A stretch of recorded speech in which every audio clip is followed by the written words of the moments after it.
So it's long been many people's opinion that if you're going to watch an award show, you should probably watch the Tonys if you're only going to watch one, because the people involved in the Tonys are implicitly comfortable with performing live, whereas the people on the Emmys and the Oscars are not necessarily so. And so last night was the Tonys, a different hosting configuration, a few surprises. Frank Rizzo's joining us. He's the go-to guy for theater in Connecticut, theater writer for the Hartford Courant and for Variety. Frank, welcome to the show. I already know some of your opinions by watching your Twitter feed from last night. Well, the show is always interesting, and I had a lot of surprises in terms of the awards. It was the most, it had the biggest upset, actually, in terms of the big award of the night, the Best Musical, since I think this goes back to Wicked, when Wicked and Avenue Q were going head-to-head in this little show, this tiny little show with puppets called Avenue Q knocked the giant off its perch. Now, American in Paris wasn't quite of Wicked proportions, but it's a big hit, and it's going to do very well, and it's a terrific show, by the way. And actually, the Bushnell has some dough in it in terms of its investment. But the big winner of the night was Fun Home, this little show that people just love. And actually, I think it had the best musical segment of the night with this wonderful little girl in it. Yeah, this is a wonderful little girl. She's 11 years old. I think her name is Sydney Lucas. Yes. And so she did this song called Ring of Keys. Although I have to say, I thought she was terrific. I thought her delivery of that song was terrific. It wasn't really a song that made me say, I've got to get tickets to this show right now. No, but it wasn't a hard sell, but it was an intimate sell, and I think the audience watching it really got to know the sense of what the show is all about, and it just focused and settled on one performer giving this wonderful, tender song that pretty much reflected what the show is about, as opposed to this horrible mishmash of, did anyone in America know what the hell is going on with The Visit or On the 20th Century? Suddenly there were these, eunuchs in whiteface with Cheetah Rivera, and even though Cheetah was lovely in the moment, the scene itself was not very good, and I wouldn't be surprised if they post their closing notice today. Yeah, you're bringing up all kinds of things that I want to talk about as we go along, but I want to come back to Fun Home for a second. But Sure. Before we do that, we do have to say that whatever we thought of that number, and I agree it was very uninspiring, the number from The Visit. Just for those of us who are getting on in years, Cheetah Rivera is 82 years old and delivering a full-fledged number in which Absolutely. she seemed completely legitimate. I mean, she's the hope I'm clinging to right now for myself, Frank. Well, she's a hope we're all clinging to, because she is, and actually theater people in general have a happy, long life on stage. If you think of James Earl Jones, if you think of Hal Holbrook, if you think of Angela Lansbury, they're all in their 80s or 90s and giving 8 performances a week. God bless them, and very good performances at that. So I'm glad Cheetah was nominated, but I'm glad Kelly won. Yeah. Kelly O'Hara for King and I. Yeah, it's sort of the ages of women now, as you go from playing Desiree in A Little Night Music to playing the Hermione Gingold role, because you get to sit down.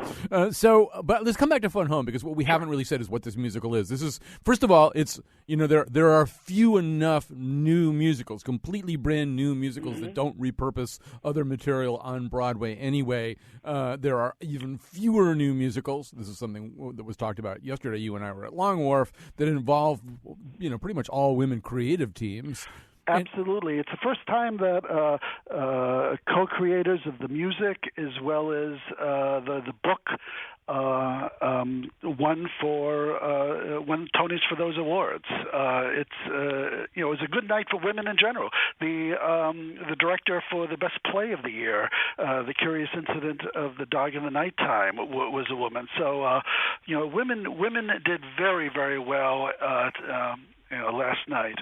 Yeah, although it's especially good to be a British woman. Because, a British woman certainly helps. Yeah. But none of the Fun Home people were British, and it was a completely homegrown and all-American show, so to speak. True. The director, the best director of a play for Curious Dog is Marianne Elliott, who's British, and of course Dame Helen Mirren had a great night. Well, let's talk about Fun Home. This is the story. It's essentially a story based on the story of Alison Bechdel, based on her graphic novel. Right, and it's a story of a closeted dad, and also the kind of coming of age and coming of awareness of a young woman as a lesbian, and as such, maybe kind of unlikely fodder for a musical. I mean, there's even more grim stuff in there that maybe we don't want to do any more spoilers, but it's, this isn't, I think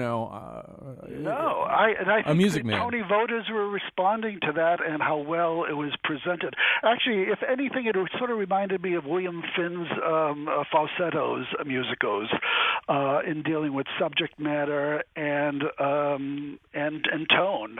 That it's very smart, very funny, very musical, but at the same time, talking about very personal and not so much feel-good subject matter. And as I say, I do think, boy, for Sidney Lucas, and it's sort of, the way they shoot it, too, she really has to kind of hold a close-up. This young woman is 10 or 11. I think she's 11, yeah. She held the stage of Radio City Music Hall, this little 11-year-old girl, and, was completely poised, but assured without being that, icky, a child precociousness that we all kind of cringe at. So much to talk about. You were alluding to the fact that some shows wait to see if they could possibly win enough Tonys to sort of restart the life support mechanism. So this is one of the things you as a theater writer will now watch over the next few days. You mentioned The Visit as a show that might not be able to stay open now. Right. Are there any other? I mean, for example, Disgraced has been running a really long time. I don't know. Disgraced closed. Oh, it has closed. Okay. Right. It had a respectable run. It's going to be done everywhere, including Long Wharf Theater. They're going to open their season with Disgraced. So it's going to have a nice life in the theater. But in terms of musicals, the big loser here was The Visit. But no one actually thought it was going to get the best musical, but there were hopes that Cheetah would. And actually, my guess is that the producers were hoping that Cheetah would not get it, because then they'd be obligated to keep the show open because Cheetah won the award. Now they can reasonably close it with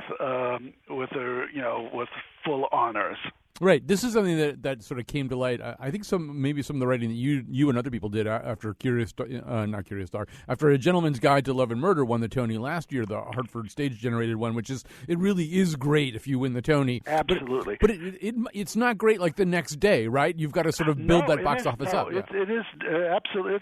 Today's box office for Fun Home is going to go through the roof. It's going to propel Fun Home, and it's already going to boost its tour that's going to begin in 2016.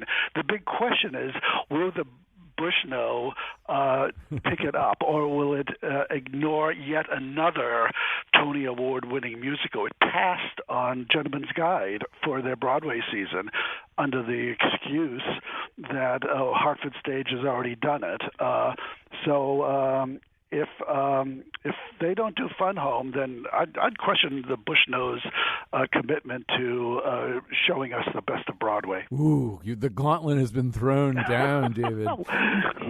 So why not? Yeah, Frank Rizzo has challenged you now. So there's a lot of different conversations that are going on, kind of subtly, or maybe even not so subtly, at the Tonys, and particularly this year. I think one of the not very subtle undercurrents was this kind of sense that yes, these are the plays and musicals that enjoy the highest esteem of Broadway insiders, but not necessarily the only plays that can do well. And so there was a Finding Neverland, which is had this kind of curious and very aggressive marketing strategy that started last year on the Tonys when it wasn't even being staged. Everyone wondered, where was Jennifer Hudson? Right.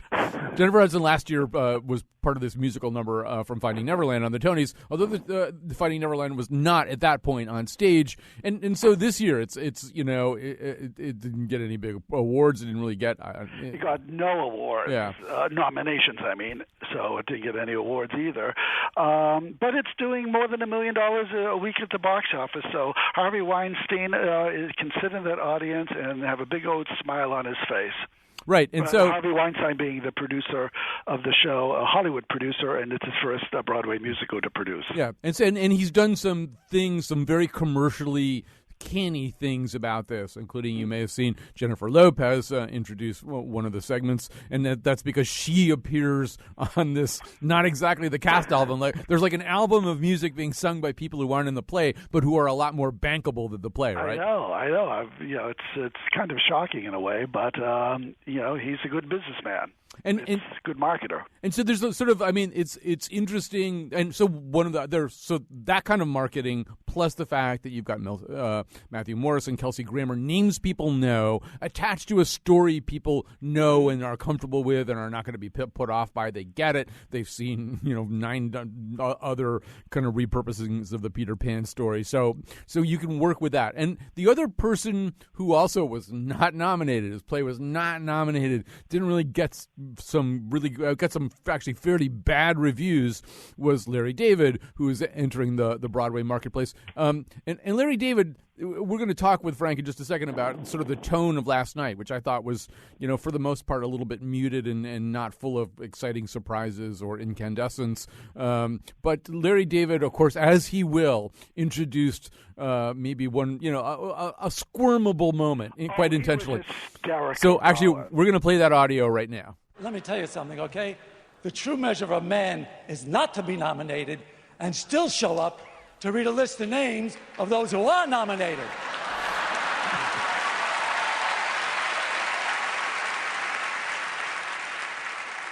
That's a big man. That's a big, big man. You say big man, others might say loser. Loser. If by loser you're referring to a man who's greeted 8 times a week by 1,000 people who stand as one, applauding until their hands are raw, cheering until their voices are spent, whispering he's so much better looking in person, and laughing until their faces are contorted in an anguish mask that can best be described as a sort of Bell's palsy. People who, if it were up to them, would put aside the obvious anti-Semitism. Yeah, that's right. Yeah, I said it. The anti-Semitism that denies a nomination to a Larry David or a Harvey Weinstein. Yeah, then yes, I am a loser. So not the only joke that folded Harvey Weinstein into it. He seemed to be having a pretty good time, though. Yeah, but that clip was absolutely hysterical. I would have loved to have had Larry David host the show because Larry David is funny, unlike the material Kristen Chenoweth and Alan Cumming had, which were completely staggeringly unfunny. When Neil Patrick Harris came out at the very end of the show, I couldn't help but think that he was thinking to himself, not so easy, is it, Kristen? Right. We have to talk a little bit about this. So Neil Patrick Harris and Hugh Jackman have both kind of established themselves as just these kind of amazingly good hosts of this show. Neil Patrick Harris, of course, has extended that brand into other venues, and then didn't do so well with the Oscars, and maybe played around even with one of his so-called, at least what was said to be sort of a comedic failure at the Oscars. Made a little joke about himself last night, but he's really, really good at this. Yeah. Well, Alan Cumming and Kristen Chenoweth are gigantic talents. I mean, they're both really good. They can both do a lot of things. I mean, Alan Cumming could do everything from The Good Wife to a one-man version of Macbeth to Cabaret. But, I totally agree that somehow or other this thing started out kind of weekly, and then it just kind of stayed weak in terms of what they were able to bring by way of electricity. The special material that they were giving was just lame. They didn't particularly handle it that well. The running gags were bad, and I think Kristen at some point should have said, no, I am not going into that E.T. outfit. It's not funny. It doesn't make sense. And besides, that's a movie joke. That's not particularly funny to begin with. Yeah. So it just had all these just bad choices throughout the show, and it would have been better if they just, introduced everyone and get off the stage. They were just not very good. We're talking to Frank Rizzo, theater writer for the Hartford Courant and Variety. I have to say, this may mark me out as a lowbrow. That was sort of one of the few times I was also watching it with kids, which may have affected it a little bit. But she did come out dressed as E.T. and just stood there for no reason. And finally, Alan Cumming said, "No, I said fun home." Yeah, really big yuck. Well, it was a little cringeworthy. It was a cringeworthy for no. At least if they were going for a bold, provocative joke, I could have at least given them points. But they were going for a bad joke that just didn't land whatsoever. But she was a terrific performer, and so was he.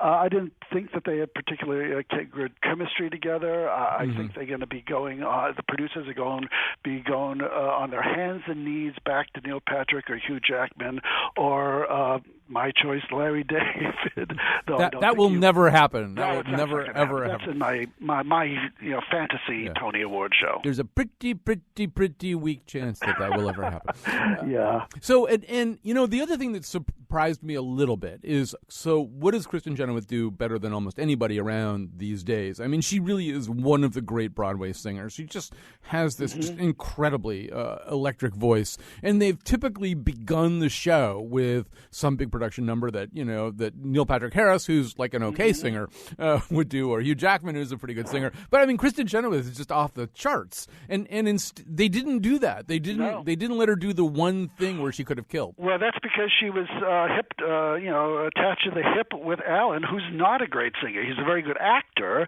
He can sing a song, but he's nowhere in the same musical comedy chops that Kristen has, or Neil Patrick Harris, or Hugh Jackman. He just doesn't. So, but what are you going to do? You have the two co-hosts. You just can't say, can you step aside while I do my big number?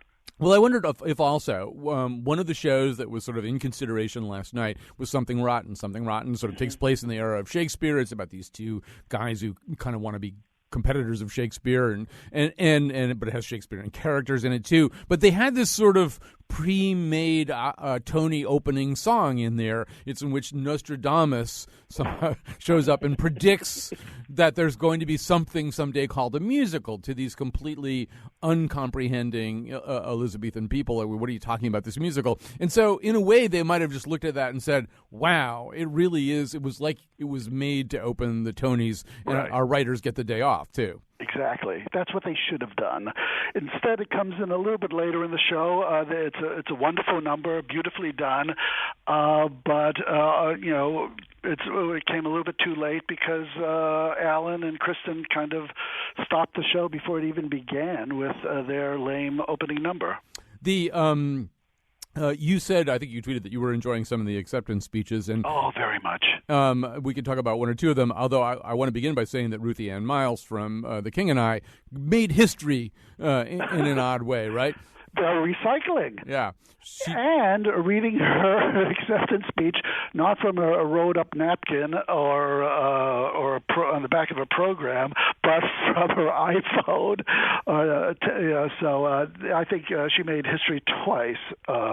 Not to mention she's probably the first Asian actor to win an award in quite some time. Right. So yeah, she went paperless and read all over thank you stuff. Because there really is. I can't remember who it was, but there was some person who last night, some actress or other esteemed person who seemed to be trying to dig a Post-it out of like the folds of her dress somewhere. I'm thinking, I was like, just don't do that. That doesn't look good. I know. Was it Kelly? I think it was Kelly O'Hara who she started off, or whoever it was, it started out so well, and then suddenly her hands, sort of went into her dress and put out this little tiny piece of paper with all the obligatory thank yous. But in Kelly's defense, it was a lovely speech, and she had the best exit of receiving an award that I've ever seen. That wonderful dance jig that she did as she went off the stage. Ruthie Ann Miles may have sort of judged the moment correctly by going paperless, and I thought Kelly O'Hara may have judged the moment correctly by thinking, I can be a GIF or GIF, depending on how we are. How did we decide we're going to pronounce it? I've never figured that out. No, I was just looking at Wolfie because we keep having arguments about it. But she it was almost as if she knew. I can go viral. This is going to be perfect. I can be a Vine. I can be a GIF. I can, and so she sort of got that moment right. Was there another acceptance speech in particular? Well, we should say one of the most moving ones in the way that things go these days was Janine Tesori and Lisa Kron for Fun Home, which wasn't shown as part of the telecast. And actually, I would say some of the best acceptance speeches were not shown. Of course, people can see them on YouTube and other theater sites, but actually the best one was Janine Tesori for Fun Home and Lisa Kron, who wrote the book for Fun Home, and they were so moving and so articulate, and it's really a tragedy that all of America couldn't hear that acceptance speech in prime time, because it was terrific. And yesterday at the Long Wharf, we were talking about how hard it is for women, and Crone at the end said it's statistically 10% better than it used to be for women on Broadway. It's unacceptably low, but it seems that perhaps we're making some progress.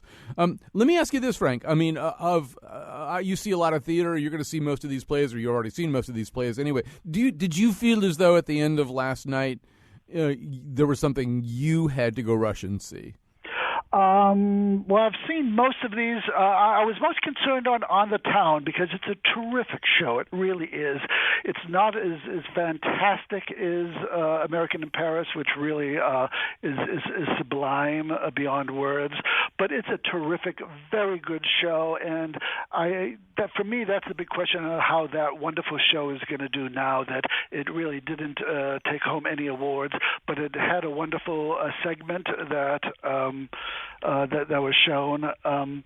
So a lot of the plays are no longer on board, but I think Fun Home is the one to see, or to see again, because I think a lot of people who might have pushed that to the side will now make it a point to check out. Yeah, I like the On the Town guy. He sort of cruised through the audience at the beginning and pulled up Cheetah Rivera for a quick spin, and I think Ruth Wilson after that. Well, listen, Frank Rizzo, it's so great to talk to you, and you are the guy. You are the guy. You're the guy. Certainly, you watch the Tonys as well as any human being could watch the Tonys. It's a lot of fun. So I'll see you at the theater, Colin. Yeah, I'll probably see you at Audra McDonald tonight, actually. You bet. All right. Thanks for joining us today. Bye-bye. So that's the Tonys. We're going to switch gears now and come back with a very different segment about a complicated case in a Connecticut court that will be materially affected by a very highly publicized Supreme Court decision from last week, a decision about threatening online.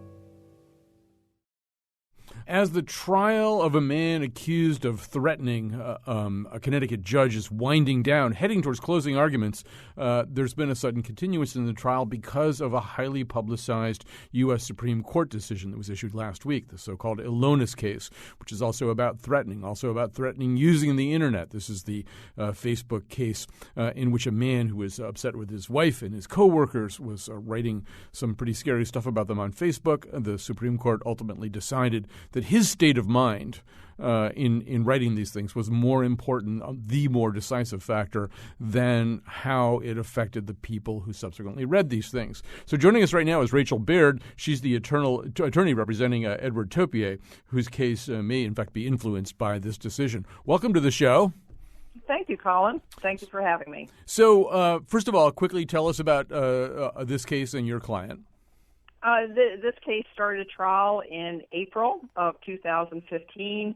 We had approximately 11 days of evidence. It was a trial before a judge, not a jury. And so at the end of evidence, the judge gave both sides opportunity to brief the issue, and we were going to hold closing arguments on June 2nd, and on June 1st, the Elonis decision issued, and I filed a motion for continuance to determine the impact of Elonis on the case.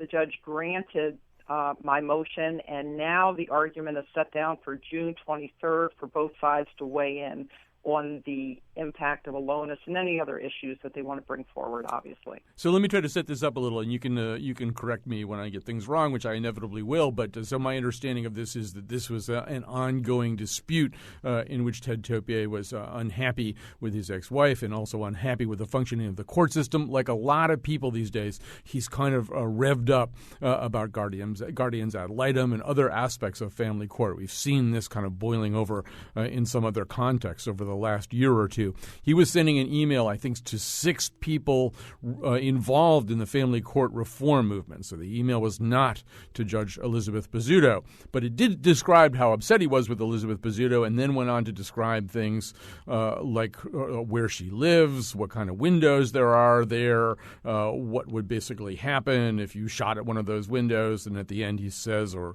in this email it says, they can steal my kids from my cold, dead, bleeding, cordite-filled fists as my 60-round mag falls to the floor and I'm dying. I change out to the next 30 round. So this is kind of tough language. I don't know whether you've stipulated yet to the idea that he sent that email. We have not. There are obviously 2 components of this case, and one of them is we're holding the state to its burden of proof that it actually proves that Mr. Topier sent the email. And then our position is that even if a court could find that there's beyond reasonable doubt that he did, that the words in the email do not constitute a true threat, and that as an ancillary and interesting issue in this case, there's no proof of any intention that it actually reach Judge Bizzuto, and that it was an email intended for what we've described in the case is a loose-knit group of individuals who support family court reform in Connecticut and on occasion talk about it in a context that they all understand to be simply venting. My recollection is that when Ted Topier was arrested, he was arrested with considerable force, or at least there was a huge police presence showing up at his house.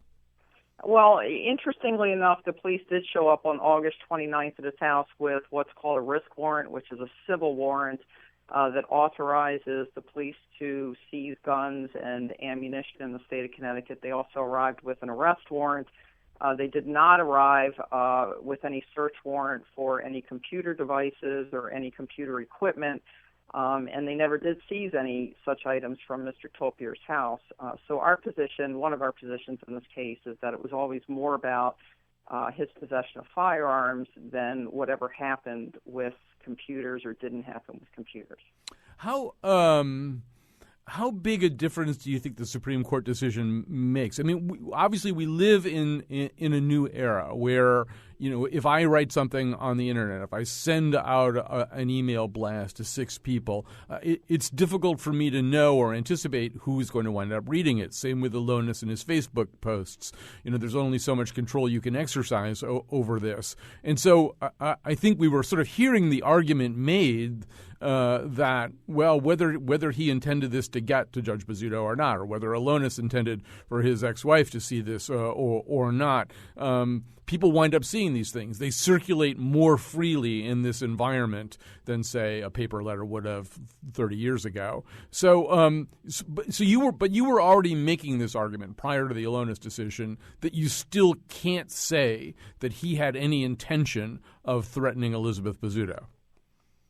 We were already making the argument. The state, in the Tolpier case, charged that he acted with a reckless intent. They did not charge intentional conduct, but reckless conduct. And specifically in Alonus, the 7-member majority of the court, left the issue of recklessness open for another day. And we argued to Judge Gold last week that this Tolpier case in Connecticut, in fact, presents that opportunity of another day to decide whether recklessness is enough of a mental state to overcome a First Amendment guarantee of the right to express oneself. And in the Tolpier case, there's an added component of we're arguing this is in fact political speech. This is about a matter of public importance. It's not just about, as an Alonus, posting things about what I understand was, his ex-wife, an FBI agent, and other individuals where it's hard to argue that it's in fact political speech. And so we looked at the jury instruction that the district court in Alonus used, and we're arguing it's very similar to the jury instruction that would in fact be used under recklessness in Connecticut. And so therefore, even though the Supreme Court did not decide the issue of recklessness, if you look at the jury instruction they rejected and compare it to the Connecticut jury instruction, then our argument is that in fact recklessness is not enough, and you have to hold people to a higher mental state if you're going to chill their First Amendment expression, especially if that First Amendment expression involves political speech. I'm obviously not a lawyer, but just to help you keep your argumentation skills sharp in this particular case, let me just sort of offer a counter argument. I don't know the Alonus case really well, but my recollection was that he sort of almost kind of tagged many of the things that he posted by sort of saying that he was expressing his First Amendment rights, or sort of invoking that notion. One of the things he links to is a comedy video by the whitest kids in the room, about this whole sort of question of whether you can get arrested for threatening somebody, threatening the president. He writes about threatening his wife. But it seemed as though running through this was a little bit of a ticker that was going, kind of Alonus being a little bit aware of the fact that this he might have to sort of defend his actions on First Amendment grounds, and he kind of expressed that a few times. Whereas looking at Mr. Topier's email, it obviously he's interested in a political question, as you say, and the political question is family court reform. But the place he's in trouble doesn't seem political at all. It seems as though he's really mad at this judge, and he's talking about, what kind of house she has and what her windows are like and what it would be like to shoot at that house, and how prepared he is to keep firing under any circumstances. To me, so are you sort of arguing an NBA continuation rule that since he was engaged in political speech about family court reform at the beginning, this counts as political speech too? Oh, absolutely. I mean, I would certainly argue differently that in Alonus he wasn't engaged in that he was not engaged in political speech, and I know what you're referring to. That he used a lot of references, almost as if he were teasing the argument of the First Amendment, which almost makes it, in our viewpoint, less of a First Amendment issue. I mean, Mr. Tolpier was, if the state is to be believed, and they present evidence that he in fact sent the email, then Mr. Tolpier was in fact arguing a political issue. He was also engaged in First Amendment expression. One of the things that came out at the court trial, similar to Alonus, and in him using certain references that are commonly known, I mean, the reference about the mag is a direct reference to what Charlton Heston said in front of many people many times, is his famous saying.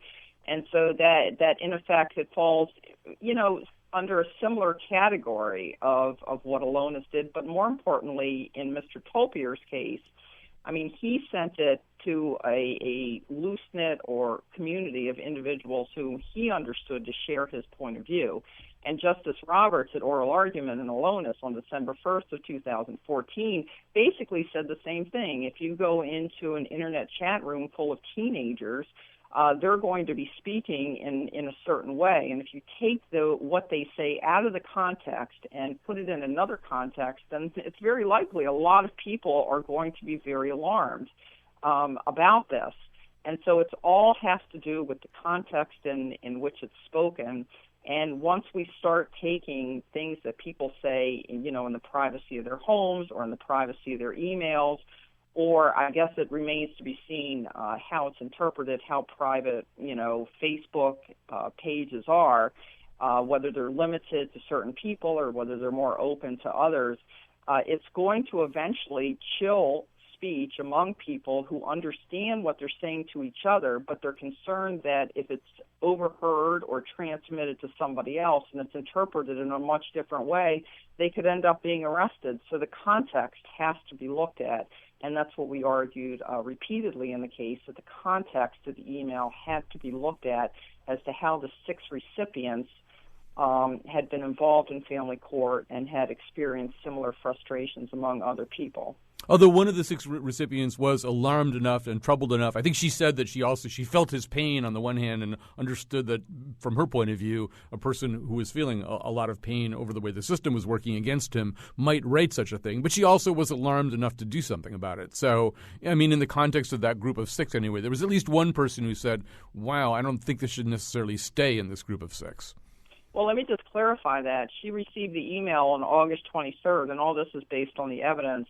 And she made numerous phone calls to other people who did not share the alarm, did not pass it on. And then Mr. Topier, on the next Wednesday, August 27th, went to a Cromwell school to videotape his children being taken from the school forcibly by the Cromwell Police Department.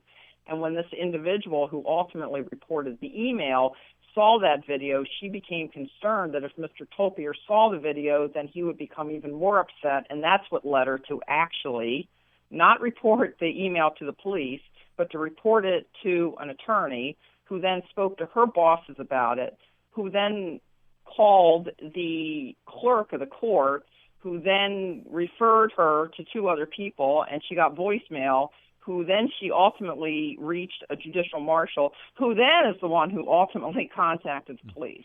So the facts of the case are a little more convoluted than somebody simply becoming concerned and calling the police. Yeah, that is quite a chain of information custody. Well, I mean, Rachel Baird, you're an advocate, you're an attorney, you're doing the best job you can for your client. It's not your job at this point to think about broader ramifications or what this means for society and stuff. But even so, given that, I'm going to ask you a question like that anyway. Does it alarm you at all in any way? I mean, I think some people, they listen to this case, they listen to the Alonis case, and they think, wow, it really makes other people kind of vulnerable to threats, as long as the threats are couched a certain way, or menacing language, or intimidating language if it's couched a certain way, and if the maker of the threats couches his behavior and is careful to maybe be aware of this case law and does it exactly the right way, we could be living in a society where just that kind of intimidation goes flying around all the time and has a different kind of chilling effect, the chilling effect of making people very, very afraid of other people. And as I say, I know it's not your job to worry about that. Is there any part of you that thinks somewhere out there is a line that needs to get drawn? Well, we're always going to have laws that prohibit threatening. It's just a matter of what you have to show that constitutes a true threat. And what the Supreme Court indicated in Alonis is negligence isn't enough. We're arguing that recklessness isn't enough because that will chill the First Amendment beyond beyond what it's intended to be. I mean, certainly intentionally threatening somebody with an intention to place them in fear is something that's illegal, prohibited, and that's not going to change soon. But putting a chilling effect on the First Amendment that makes people afraid to speak out to people that they understand they can talk to because they are frustrated, I think it's far more dangerous to prohibit people from venting their frustrations to people that they believe understand, because just because you prohibit somebody from saying something doesn't mean that they're not going to do it. And don't we want people to have the ability to vent their frustrations and talk to other people and have people understand and perhaps commiserate and have things dealt with that way better than prohibiting people from speaking out at all? Yeah. I mean, I absolutely want that, although if this were a friend of mine, I would advise him against using the kind of language and imagery that this guy used. So, Rachel Baird, I know you have to go. I know your time is limited. So set us up for the rest of this. So you'll be back in court on June 23rd arguing this point? We will, and we're going through the transcripts now, the 11 days of testimony. We're reviewing case law that's similar to this, and we hope, we certainly hope to present a compelling argument on June 23rd why legally the case should not go forward and why factually it should be found in Mr. Topier's favor. All right. Thanks so much for being with us today. Thank you so much. Bye-bye. Okay, bye-bye.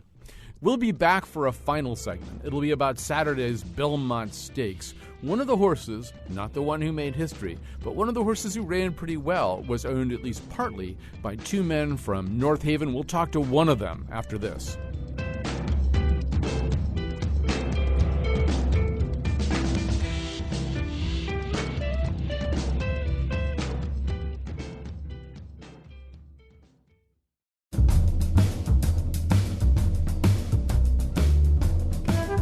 Should combine the Tonys and the Belmont and have the actors run around a track to get their statuettes.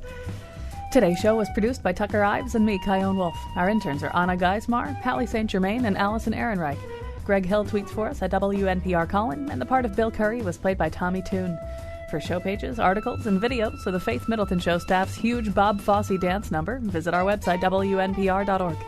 On tomorrow's show, a logo cast, which is a word I just made up for a show about people who make up new words. And now, back to Colin. The 37-year wait is over. American Pharoah is finally the one. American Pharoah has won the Triple Crown. So that's what you heard on Saturday. And, of course, the big news of the day, indisputably, was that American Pharoah, for the first time in 37 years, was a Triple Crown winner. It's been a long wait. I think President Carter was president last time there was a Triple Crown winner. But as the race unfolded, there were those of us who were cheering for other horses. Partly because some of us had bet a lot of exactas that didn't involve American Pharoah, and part of us because everybody loves an underdog. So one of the underdogs or under horses was a horse known as Keen Ice. We're going to talk to John Buckley, actually John Buckley of North Haven, one of the owners of Keen Ice. First of all, welcome to the show. Thank you very much. Appreciate it, Colin. And speaking of show, congratulations. Keen Ice finished third. So first of all, how did you come to be a racehorse owner? I assume you are a petrochemical magnate multi-billionaire. Not quite. Maybe someday that will come my way, but that hasn't yet. I got involved almost 30 years ago, I guess. It was my dad had decided that once he put all his kids through school, that he would get involved in owning some racehorses. He ended up buying some or claiming some horses up at Suffolk Downs in Boston. I watched him. He taught me the game, and a few years later, I was involved in the business myself. So it's almost been almost 30 years now that I've been involved in horse ownership, and to get down there for the Belmont and be a part of history doesn't get any better than that. Well, it does get slightly better. I mean, it gets better when your horse finishes first. But I would imagine this was kind of a cool thing on a number of levels. As you say, this was history, and it's not like your horse finished totally out of the money, too. So there's sort of two good things happen, right? Absolutely. To be a part of American Pharoah's day and what he did is so good for racing. Special day down there. If you could have felt the energy down there, it was amazing. But then to have a participant and a horse that shows up, that runs about as well as he can run right now in his developmental pattern, we were thrilled. Tell us about Keen Ice. Well, what can you give us a little sense of who this horse is? Keen Ice is a horse that I got involved in about 6-7 months ago. There's a fellow by the name of Jerry Crawford who runs a partnership by the name of Donegal Stable, does a tremendous job. He had this colt that I had noticed running the Remsen, which is a race that's run in November at Aqueduct. He was a horse that made up some ground that day, and I became interested in him at that time, started having conversations with Jerry, who was the founder and the principal of the partnership, and became involved in Keen Ice. He's a big, strong, strapping colt. He's bred to run all day long. He looks the part. He's thick, big shoulder, and it was a thrill to be a part of it. And you weren't just a part of this, right? Keen Ice ran in the Derby as well. Yeah, we were down there for the Derby as well. He ran 7th, what we thought was a fast-closing 7th in the Kentucky Derby, and then we took the Preakness off and came back to take another shot at American Pharoah in the Belmont. Is this, you said you've been in the horse game a little bit for many, many years now. Is this the first time you've had a horse run those two races? This is the first time I've ever participated on this level of the business. I've owned horses with two other partners, a fellow and another guy in North Haven by the name of Ralph Durante, and I have owned horses for the last 17 or 18 years together. We played mostly at the claiming allowance and then occasional stakes horse race. We had never had a horse involved in the Triple Crown. We got involved with Jerry Crawford in Donegal because we thought we'd have a chance to do that with his partnerships, and this was our first time, our first trip to Kentucky, our first trip to the Belmont Stakes to actually be a part of it. I would assume getting a taste of that would be pretty seductive. You're absolutely right. It's hard to play anything at the highest level and not enjoy being part of it. It's a tremendous ride. Were you surprised to hear that American Pharoah's basically going to run out the rest of the year, run in other venues? Did that surprise you? It did not surprise me because Ahmed Zayat, is a true sportsman. He loves the game. Really, the intrigue here is when you've got something special like that is to share it with the public, particularly the racing public, and let them be a part of that horse. I don't think that for him it's all about the money. It's about the sportsman piece of it, and that's great for the game. So what kind of year is Keen Ice going to have from here on in? People who are listening to this here in Connecticut might want to see Keen Ice run at Saratoga Springs or someplace close by. Is there any chance of that?